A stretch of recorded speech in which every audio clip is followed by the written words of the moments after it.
So I think it's in line, kind of in a general sense, what's being discussed here. But maybe we can hone it in a little bit and define from the symbolic perspective and in this context what the political is. So I think that the political is something like the intermediary world.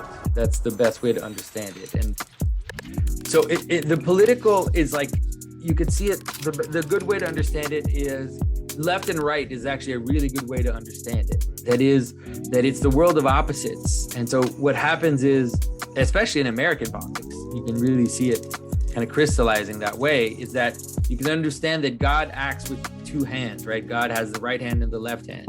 There's mercy and there's rigor. There are two sides to making this thing move.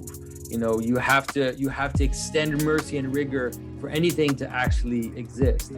And so that's the place of the political in terms of social, where, you know, if you're too strict, at some point you crystallize. If you're too flexible, at some point you decompose. And so there's this discussion, constant discussion, right, about the situation and how to adapt the bigger bodies, like these communal bodies, to what's happening and what's happening internally.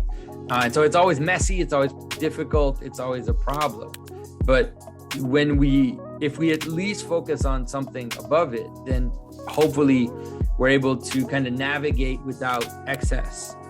What is it? There's that one of my favorite quotes from Rumi, who says that, you know, the way we do things is the hand must open and close subtly like the wings of a butterfly. But if you leave the hand completely closed, or if you leave the hand completely open, then you're paralyzed. And that's what we see in the political problem today, is that, let's say, the left and the right, or the open and the closed, or whatever, the opposites, instead of being, you know, the two sets of a motor that make the thing go, they've become like two polar opposites that can't talk to each other anymore.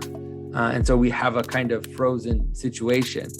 And that comes from not having anything above you. That's what it comes from, right? It's the knowledge of good and evil. It's the fall into opposites without a transcendent unity.